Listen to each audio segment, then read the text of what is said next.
my headphones all of a sudden. It sounds more live. Oh, yeah, there we go. Awesome. That's what I'm talking about. Man, I had a really good opening rant to this whole thing, too, where I was talking about, really find your passion. Mine was audio. We're working for a client, Silicon Auto, and we were never asked to do light painting. It was just something we did because we wanted to do. Yeah, cool. Awesome. Okay, cool. So audio was, light painting was something that was never asked of us. It was just something that we had developed in our toolbox over the course of a couple of years. And the story I tell with this client, they had a car sitting for 90 days that we didn't shoot. And the first car we were ever asked to shoot was a BMW i8, and I did a light painting with it, and the car sold within 8 days. And so from that point on, Paul at Silicon was like, "You're my guy. You're the guy that's going to come shoot for us every time," because we put in that extra effort, and it made the car sell that had been sitting on his lot. And so for me, light painting cars especially is something that, it can make that wow factor. And I challenge you in all of your work to go out and find wow factor stuff, right? Go out and find what you can do for your clients to make yourself stand out, to make yourself indispensable, where it has to be you doing the work. So that was a short answer to my preamble that nobody heard but me. So, all right, let's see where we're at then. Let's go back over here. All right, so we're in Lightroom, okay?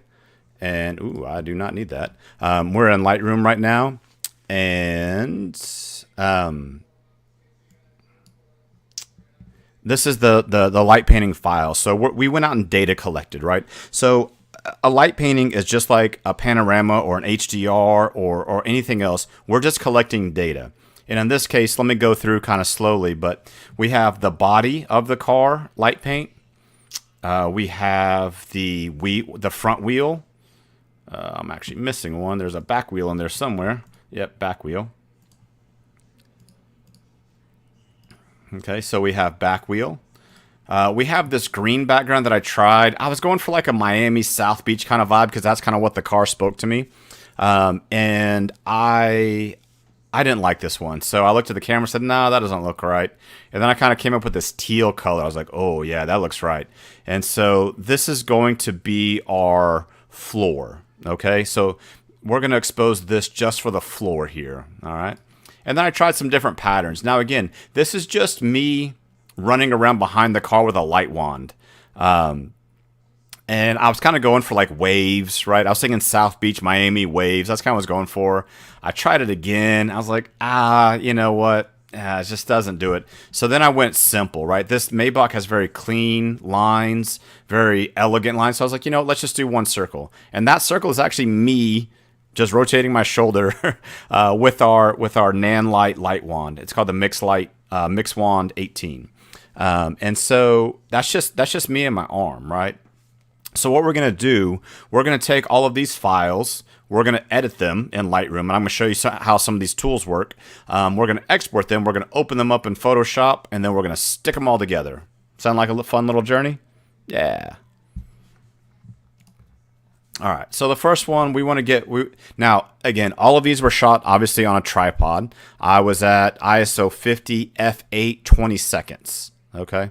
f8, 20 seconds. And so that gives me time to walk in front of the camera and, get a nice smooth light.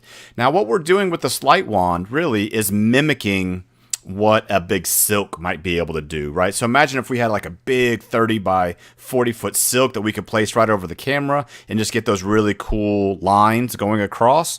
So with time, we're taking a 1 foot light wand, or maybe 2 foot light wand, and mimicking a 30 foot silk. So we're starting at 0 and over 20 seconds. We're moving at the same distance, right? We're still moving at 20 or 30 feet so that light is dispersed evenly across and shows the lines of the car, the hips of the car. Okay, so let's go ahead and start on this first car. So I've done nothing to this photo. There's just a normal input. The first thing I want to talk about is profile. So I have a profile for my cameras. I've calibrated my cameras with a X-Rite Color Checker Passport 2, and I have created a profile for my Canon 5D Mark IV. Okay, so that's what this profile is. If you had different profiles, they're going to give you different color renditions. So the profile is the first pipeline that colors go through. It's the first funnel that your raw data goes through. So we want to make sure that we have a good funnel for that data to go through. In this case, I created a specific one for me. I'll talk about calibrating monitors maybe in another one. I don't want to talk about it too much today. I really want to talk about this process, but just know this is a custom profile based on my actual camera color rendition against a known color target. The second thing, we're going to change our white balance. I know that I was using a 5600 Kelvin light one, so I'm just going to go ahead and just raise my white balance to 4800. You know, let's go to 5000. Just a nice warm tone, you know, just daylight balance. I was using a daylight balance source, so I wanted to kind of match daylight. Okay. The next thing, if you notice, just looking at this file, that the center of the car kind of got more light than the hips did. Okay. So I'm just going to start with exposure, and let's just bring it up to where the center looks right. Okay, maybe half a stop. Let's say half a stop. Now, again, I don't care that this light streak is there. It's not going to be there at the end. And in fact, if you look close, you can actually see my legs a little bit, but those aren't going to be there either. Okay. So what we're going to do, I just want to make the body panel of the car look right. That's my goal for this first file here. Okay. So I'm just going to give it a little bit of contrast. And then I want to even out, see this front nose, it's a little bit darker, and the back hips are a little bit darker than the center. So let's even those out. The way I'm going to do that, I'm going to use the Radial Filter, and it's basically just dodging and burning. So I'm going to take my Radial Filter, let's add half a stop to the hip, and just kind of aim it right on the hip there. And it's still a little bit, so we're just going to tweak it up a little bit. Let's go to like 8/10. Okay, that looks pretty good. So just with our Radial Filter, I'm going to click and hold. You'll see where it's performing that. And it's just on that hip. It's just kind of even out that exposure. Okay. So we're going to do another one of those at the front tip of the car. Let's just go ahead and go to 0.8 again. And all this is doing is just saying, hey, everything inside this circle, let's brighten up. Okay. Now we could apply other variables there to it. But in this case, you know, let's just, let's just kind of make that front end a little bit smoother. And I'm going to go ahead and boost the whites there a little bit. Okay. So we're just going to take the white values and boost them up. And again, if y'all have questions, throw them in the, go ahead and just throw them in the comments. So if I'm going too fast on something, you will be able to watch this replay. But again, I'm just going to boost the whites, and let's just boost the highlights a little bit. Okay, make that nice and good. You know what, let's raise the shadows up a little bit too. So just the shadow values are raising those as well. Okay, so for this Radial Filter, everything inside this curve, we've added 1.5 exposure, we've added highlights, we've added shadows, we've added whites, all of that kind of good stuff. Okay, let's see who's messaging me, one of you.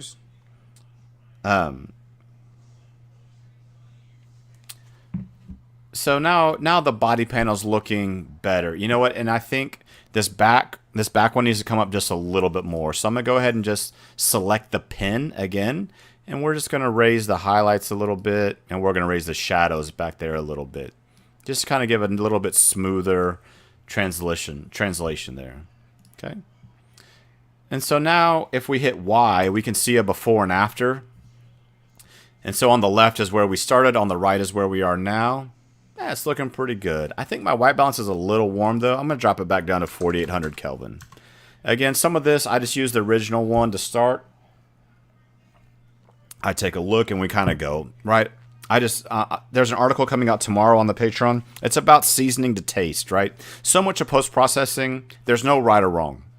Okay, it's just making it look right for you, okay? And part of being an artist is having taste and having a sense of style, and your style is always going to be different from somebody else's. I'm here to show you technique right now. Okay.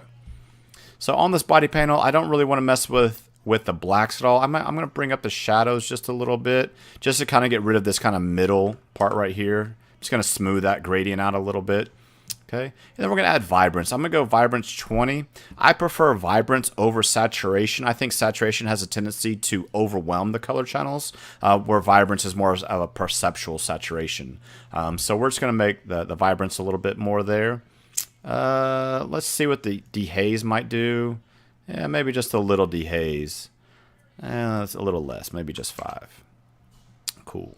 The other thing I want to do on these type of files, I want to go to Enable Profile Correction to correct any lens geometry. And I'm going to take the vignetting and take it down to 0. But I do want to fix any lens geometry. Now, I was shot at f8 on an L lens, but every lens has its own geometry. And so by using lens correction, you're going to fix stoning depending on which edge I'm on. If I'm at the wide end, it kind of gives me a fat side. If I'm at the telephoto, it kind of pin cushions in. So I want to correct those optical geometries. Okay, my noise reduction, I'm shot at ISO 50. I don't really need any there. I don't really need to do any transform. I don't really want to do any. I don't really care about highlight priority vignetting, because right now all I care about is the center part of the car. Okay. All right. So pretty standard edit on the body here. But I just wanted to show you what a radial tool might do. Okay, we can select a radial tool of having the information inside that curve, or we can click off invert, and now would be the information outside the curve. So by toggling invert, you can see where it's going. So if I show you that it's going inside the curve, and if I toggle invert, it's the area outside the curve that gets these instructions. Okay, so we're just kind of lassoing in different information. Okay, and again, we're all in the develop module. Okay, this is all in the develop module for right now. Also, my plan is doing a whole bunch of these, so if there's something I don't cover today, I'll be doing these again. Right now, I really want to just focus on this one, and we'll go from there. I absolutely do want to do one on camera and monitor calibration. We'll absolutely do one on that. And if you have suggestions, throw them out there, and we'll take a look at it. You know, whatever y'all want to do, I'm happy to talk about. So if you have suggestions for other Lightroom lessons, let me know. Okay, so this photo's done. I'm going to give it a 1 star just so I can filter for it later. Okay, so let's go to the front wheel. So I'm just going to select this front wheel photo. Now in this case, that front wheel got a little hot. When I'm light painting, I'm just counting to myself, 1, 2, 3, 4, 5, and I turn the thing off. But in this case, I went a little too long, and that wheel's a little too bright. So I just want to make sure that I enable the same profile corrections so that the geometry of all my files is the same. Because if I don't, layer masking them in post is going to be very difficult, because they won't have the same geometry. And so all I care about right now is this wheel. I don't care about anything else in this photo, just this wheel. So all I'm going to do, I'm going to give myself the same white balance. Okay, 4800, and that's usually my starting spot if I'm using strobes. And I'm just going to bring down the highlights. Okay, the highlights, if we see up in our histogram, are that kind of upper 30%. Okay, and I'm just going to go ahead and just bring down those highlights a little bit. I'm going to raise the shadows just a touch so that we can see some of the detail inside of that wheel. Okay, again, all I care about is that one wheel. I don't care about anything else. Okay, I'm going to bring down the whites a little bit. Just, yeah, that looks better. I don't want it was a little too much going on. Okay, and again, I'm going to bring up my Vibrance to 20. In this case, I'm going to give it some clarity, and clarity just kind of gives it that like punch. All right, it's kind of like a sharpening contrast combo.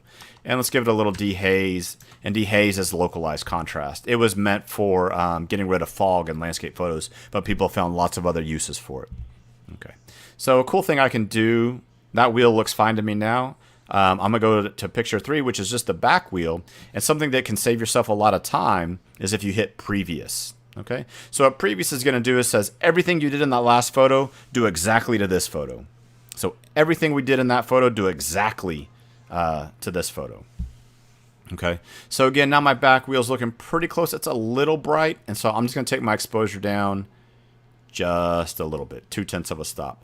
And now I'm just going to flip back and forth just to gauge. Yeah, they look about the same now. I'm just eyeballing it. Okay.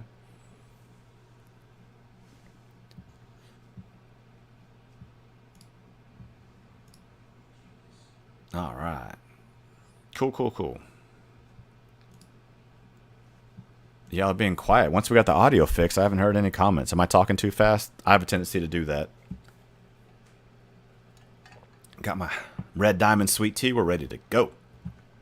So again, I'm going to go back and just give these photos that I'm going to use a 1 star. That just allows me to filter what I want to export. Okay. So right now I have 3 photos done. So I have the body panel and the wheels done. Okay. This photo I'm not going to use, so I'm not going to give it a 1 star. Okay. So that one's just kind of going to get discarded just based on filtering. Okay. Now, this blue one I do like. Now, the information that I want from this is all at the bottom here. Okay. I don't care about anything else other than the floor. So I'm just going to boost my exposure and give this cool glow under the floor. See this, just this area here. And now I'm going to crank up my Vibrance. I want a really bright floor to 20 again. You know, let's cool that back down. And then let's crank up the clarity. I just want that floor to be very like crunchy detail. And we're going to contrast that with the smoothness of the car. Okay. And then let's add a little dehaze. Yeah, just add that punch. So now we have something like 35 clarity, 20 dehaze. I'm going to hit Y so you can see it before and after. Yeah, just to give that kind of, I want that floor to come out, okay? And that's all I need to do for this file because that's all the data that I care about from this file. All I'm going to use is this bottom here, okay? I don't need anything else. Oh, I do want to make sure that my lens correction is on though, so the geometry matches up between files, okay? I'm going to give that one a 1 star as well. So I'm going to come to this last one. 6 and 7 I'm not going to use. I'm just going to go straight to 8 because that's the one I want to use. And I'm just going to go ahead and hit previous again. And all I care about on this file is this ring back here. Okay, that's the only part that I'm really going to use. And so it doesn't need that much exposure. So I'm just going to bring it down. Let's just boost it to +1 stop. Okay, +1 stop. And really in Lightroom, that's all we really need to do. We could have used the gradient tool. So this gradient tool here in the center, right? We could have, actually let's do that, right? So we can kind of even out the floor there a little bit. By 0.8 of a stop, I'm gonna click on that so you can see it coming up. So from the first line to the second line, we're applying 100% of the information. From the second line to the third line there, it's gonna kind of fade out. Can you see that bottom line there? Okay. So I kind of like that. We're brightening up this bottom 20% more than this part here. Cool. So I think that looks pretty good. All right. So we can filter. Ooh. Now we can just filter for 1 stars. Okay. And it's just going to show me everything that I have colored red, which is my light painting colors, and that have 1 star. So all we're going to do now is select all 5 of those. Then we're going to go and export them.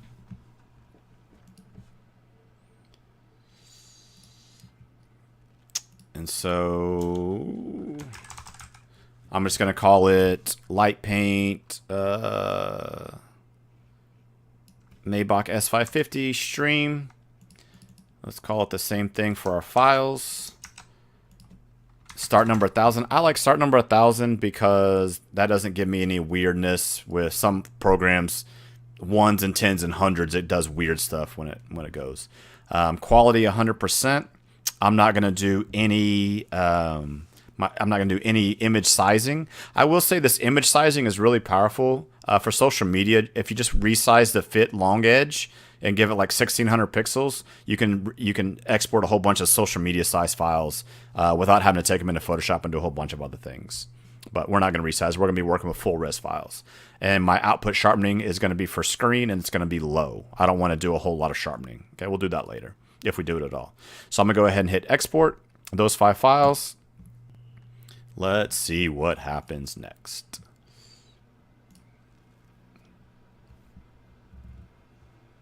This would be a good time to ask questions if you have any.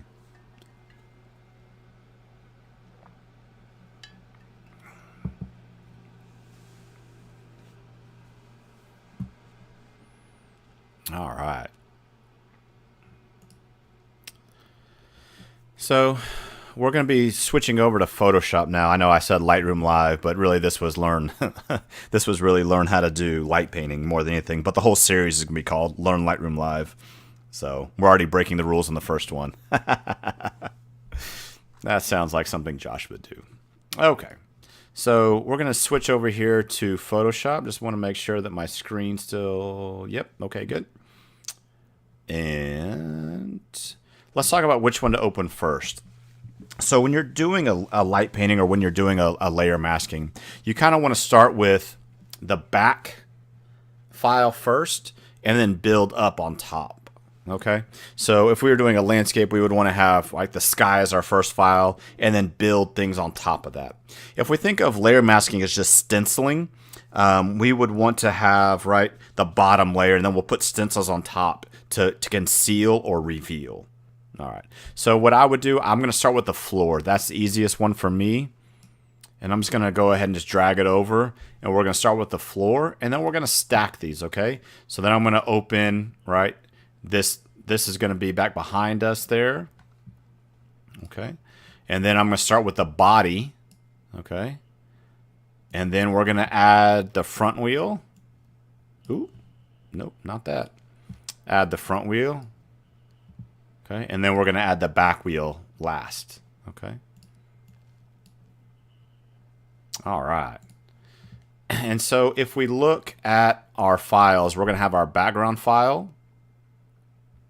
And then we're going to have kind of building up. So as we go up, we're going to get closer to the information to the camera, right? Yeah, Jim, honestly, if I was doing this, it would probably make sense to export as PSDs, and that way they stay as 16-bit files instead of 8-bit files. And that's a good question.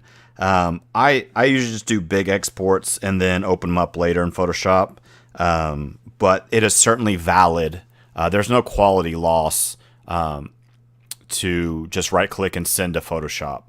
But for me, I think it's faster, especially when I have like 100 files or 200 files, just to do batch exports. And then I can kind of select which ones I want, especially like if I'm doing star trails where there may be 50, 100, 150 files associated with that one image. I find it easier and a little bit easier on my computer to export everything I need, close Lightroom, open Photoshop, and then do what I need, just as a resource thing for me. And if I know that I'm going straight into Photoshop, I will export as PSDs because that's kind of a more of a lossless file format. TIFFs to me are a little too big, and they're not great for. They're not really good at lossless or file management, so they're kind of in the middle for me. I prefer either JPEGs or PSDs, but again, your mileage may vary, right? That there's more than one way to skin that cat. So the first thing I'm going to do, I'm just going to unsee everything but these first two. So we have our background here, and then we have this. So this is going to be our first paint, okay? And so what I'm going to do is just create a new layer mask, right? This kind of file with the circle in it, right? That's our stencil, okay? And then I'm just going to use the brush tool.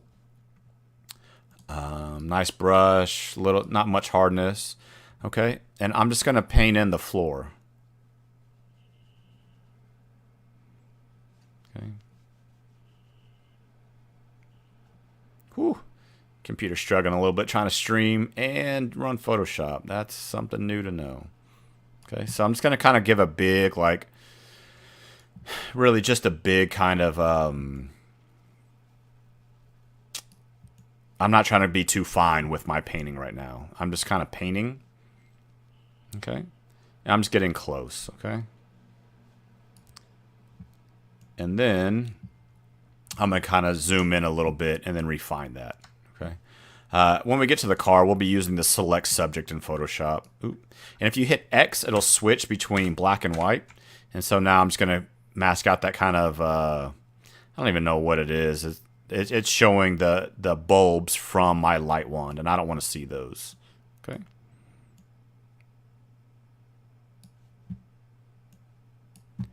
All right. Cool. So now we have, look at there. That didn't take too long, right? That was what, 30 seconds maybe? But what we did, all we did was just paint in, we created a stencil. You can kind of see the stencil here, this black and white area. And all we did was said, hey, show this part of the photo and not this part. Okay. So black conceals, white reveals. Okay. And the great thing about layer masks is that it allows us to go back and always edit it. Okay, so it's a little bit more non-destructive way. I haven't done anything to my source file. It's just what we see, but I haven't done anything to the actual source file. Cool. All right. So let's go ahead and go to the body of the car. Now for this, I want to show y'all. So I'm not going to start off by creating a layer mask here. What we're going to do, Photoshop came out with a new feature maybe 6 months ago. It's called Select Subject. And what we're going to do is just kind of, not that one. Let's try that again. And we're just going to say, hey, somewhere in here is our subject. It's going to do some thinking. And especially as I'm trying to stream and run Photoshop and Lightroom and a whole bunch of other equipment. Let's see. It's thinking. It's thinking a whole lot. I might have broken it.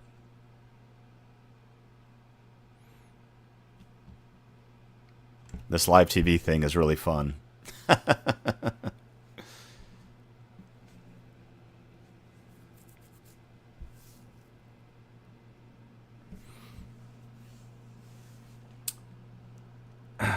Yeah, Mark, that's a great question. And while my computer sits and thinks here, now I use a mouse. I have fiddled with the idea of playing with a Wacom. I just haven't done it. I don't know. I should. It would make my life easier, but I've spent so many years with a mouse that I just don't. I don't know. It's what works for me. I will show y'all something that I use. Let me flip my camera down real quick. Oh, it's not going to show you because I have a weird app running. Never mind. But I do use something called palette gear, and actually it has a different name now, but it is a hardware interface. Man, I have locked things up. Oh, there we go. All right. Hey, we're back. Maybe, partly. All right. So, let's go back to Photoshop here. And what it's done is it's tried to find the edges of the thing that I said was there. So I said, hey, select subject. And it did some math and tried to figure it out. And so what I want to do is go up to the select and mask. Okay. And so we can just, ooh, man, this is, yeah. So we can just use the select and mask feature to find the car. And we're just going to get close. Ooh, that went too far. Okay. But this is a really handy way to, and a very fast way, honestly. If you have a decent computer, this is a nice, fast way to get your edges right. Rappers would say, get your money right. I'm going to say, get your edges right. And there's a little bit of ebb and flow, a little bit of give and take here. Okay. And so I just want to say, hey, my subject is all inside here. And then what I'm going to do is export this as a new layer mask. So that's pretty close there. That's pretty close. We're going to have to do a little bit of tweaking. But the trick to this one, it says output to, and we want to say layer mask. Okay? Output to layer mask. It's pretty close, like right off the bat, right? That honestly doesn't take that long. Now we're going to have to do a little bit of cleanup there. We're just going to zoom in, especially along this roof line. We're just going to have to do a little bit of painting. It's not that bad though, right? We're just going to just kind of fiddle with our edges. Right, not too bad there. That roof line needs a little bit of work. Oh, yeah, yep. We can zoom in a little bit. Alt in your zoom wheel. I don't know. See, I used to be able to navigate Windows with just my keyboard. So I like keyboards and mouse. I don't know. That's just how I've done things for so long. So Alt in the zoom wheel will zoom you out, and then zoom you back into different areas. Right. I don't want to see that. Ooh. And then X will switch you back to white and just kind of paint back in. Okay.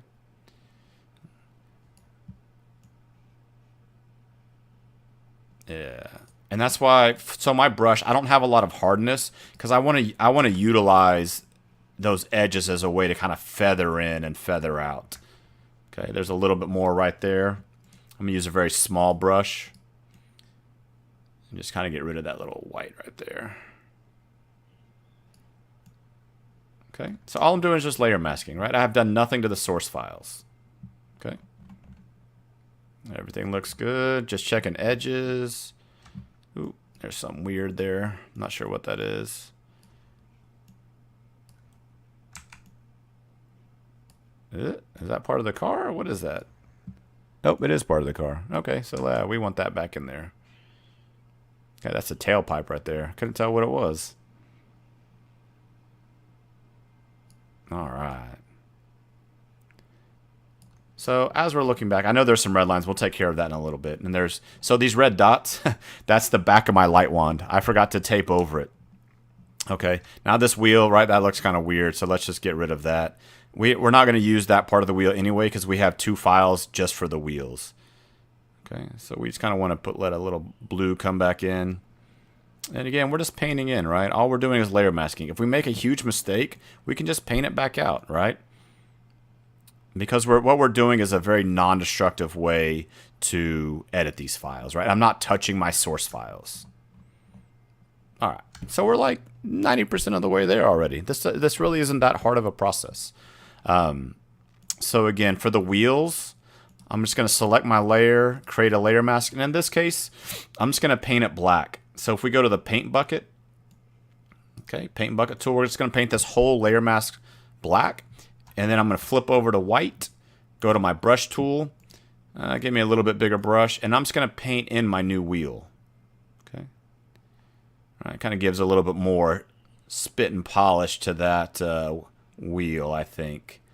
And all I was doing with that light wand was just kind of moving it all over. So I took that light wand, and again, with time, we can allow it to get bigger. Okay. Okay. There we go. Just kind of cleaning up the edges. Front wheel's done. Bada bing. Go to the back wheel, select the file, create a layer mask, go to the paint bucket tool, paint it all black, go to the brush tool, change the white, paint in our new wheel.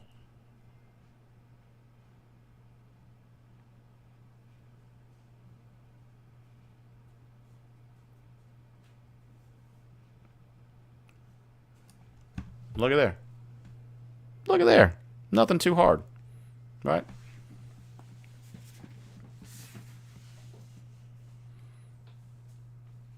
Yeah. So there's a little bit of cleanup left. Okay. On this file, I'm actually now going to go to my source file. I'm going to use the clone healing, right? The little spot healing tool. Let's zoom in back there. Ooh. And we're just going to get rid of these red dots. Okay. Just with our little spot healing tool. Boom. Gone. Go to the front of the car, spot healing tool, just paint over those. Boom, gone.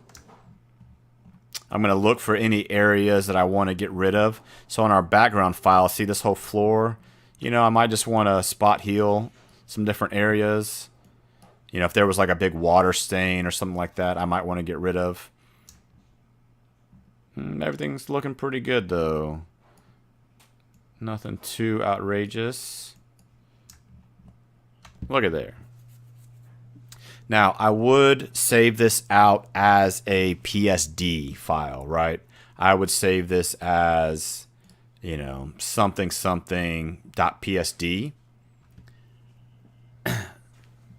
and then I would save out the TIFF or the JPEG or whatever I was going to do. If, if I knew if I was going to make a print or what have you.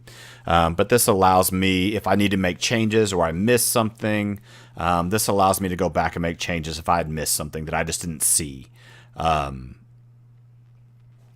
Yeah. So yeah, what questions do y'all have? Do y'all want to see what, after I didn't have audio, y'all kind of missed my amazing opening spiel. I'm kind of mad about that. So yeah, are there questions that y'all wanted to answer right now? The four of y'all who stuck with me.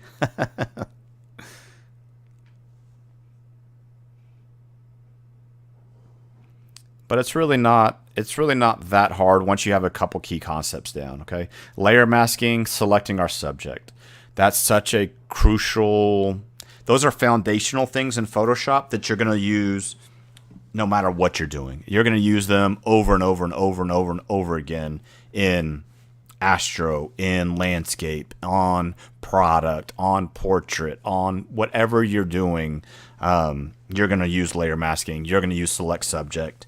They're just things that the sooner you can learn them, the better, right? Now, I kind of set myself up for success here. I only did one body panel. If you have multiple body angles, things get a little bit more difficult just trying to blend in the side panel with, maybe the hood or the rear. That gets a little bit more tricky, okay? And instead of using just the white brush, you might use some gradient brushes, or you might lower your opacity where you're painting with gray instead of black or white, okay?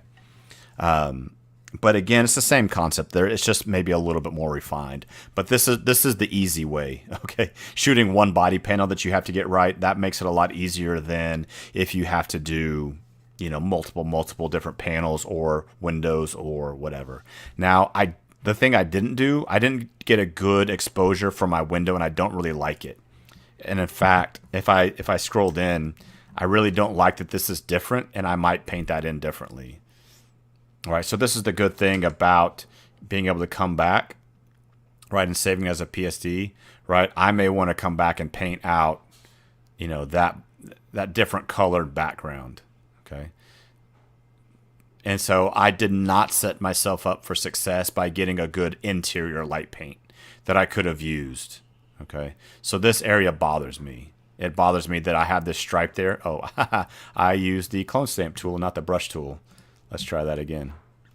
Right, so I don't like that this little bit is different. That part does bother me, and I would have gone back and fixed that. But that's why it's good to save everything out as a PSD so that you have that still, right? So you still have that data. But yeah, that part bothers me. That comes down to having good data collection. That means when I was collecting my source, right, when I was out shooting, I didn't do a good enough job of getting what I needed to get. So I missed getting something in the field. And honestly, that's where a lot of the learning comes in, because I won't do that again, probably. But all my mistakes that I make in the field, it's also why I don't allow other people to do my editing. I've tried, but I quit learning when I started letting other people edit for me, because I never had that feedback loop. I never had that loop of going, man, you messed that one up. And you kind of need those I messed those up times so that you can get better. If you always have somebody do stuff for you, especially with editing, you're never going to get better. So I think that looks better now. Ooh, but see, I don't like this roof. It's too gray. I should have done an interior paint as well, and we could have had something really cool going on there. Yeah. All right. Still, any questions? Anything else y'all like to know?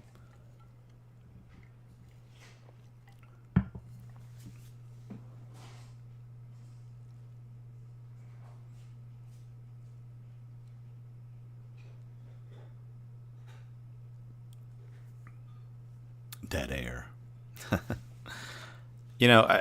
What I was saying at the very beginning that y'all didn't get to hear, so much of it is find ways that you can be valuable to your clients in ways that they don't ask for. So, Stacy, yeah. So why do I set my layers that way? I want to work back to front. Imagine that you were doing a drawing, right? If you're sketching out something, you'd kind of want to start with what you see in the background and then build on top of it. I find that it's much harder if I start on top and work my way backwards. I used to do it that way, and this way is much cleaner for me to edit in because I'm kind of starting with my background and building on top of it. So each new layer is kind of the layer that I want you to see. It just makes a little bit more logical sense. Like the wheels are the closest things to the camera, and so I want those to be last, so that I know what I'm painting on top of, right? So I'm building on top of things. Yeah. So closest to the camera goes last. Yeah. Good question.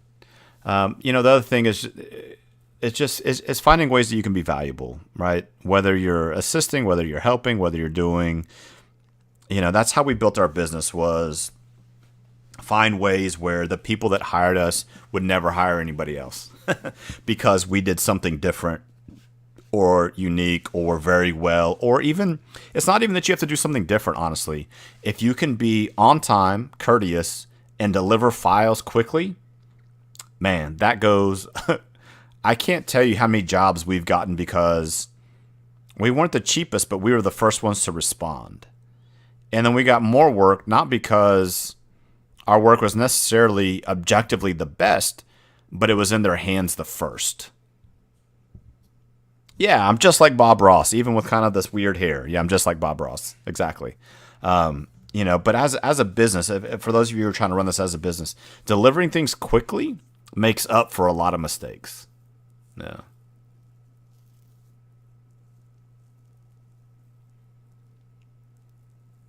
So, anyway, go ahead and hit like on the YouTube channel if y'all could. If you haven't subscribed to the YouTube channel, subscribe as well. This will be going up for replay here in just a little while. Also, next week, we're going to be doing another Josh Says Mean Things. I'll be announcing that probably Wednesday. So go ahead and start getting some photos together. And we'll be doing that again probably next Tuesday. Not tomorrow, but in 8 days from now, we'll be doing a Josh Says Mean Things. My plan is to start kind of alternating these. So every week we'll have a live stream between Josh Says Mean Things and then Learn Lightroom Live. And I think the next Learn Lightroom Live, we'll talk about monitor and camera calibration, and we'll walk through those processes of how to make sure you're getting the best color out of your camera, the best color out of your monitor, so that when you go to print, it's exactly what you're expecting. And I think that's just a very crucial foundational step for all of your photography as well. And videography as well, right? Making sure that what your cameras think they're recording is actually what they're recording, kind of an important thing. Yeah. Yeah. So yeah, subscribe to the channel. Tell your friends about our Patreon. It'd be really helpful. I just want to get this information to as many hands as I can. I want people to create the things that they want to create. And if I can help them along the way, that makes me very happy. So yeah, go tell your friends about what we're doing. Text them or send them a link. I have a free article coming out tomorrow. And Mark, it was coming from our conversation about salt and pepper. And so there's going to be a free article on our Patreon that y'all can share with your friends as something to be like, hey, this is the type of stuff that he talks about. So that'll be freely available to share. It should be coming out tomorrow about 10 a.m. Is what I think I scheduled it for. We'll do monitor and camera calibration in 2 weeks. That sound good, y'all? Sound good? Awesome. Well, guys, thanks for joining us. Thanks for sticking with me through the random audio problems. Apparently, it was configured differently than it always is. Who knew? Audio is my bugaboo, so it's what always gets me, and I apologize. But thanks for sticking with us. And, we'll see y'all next week for Josh Says Mean Things, and then in 2 weeks for some more Learn Lightroom Live. All right, thanks, y'all.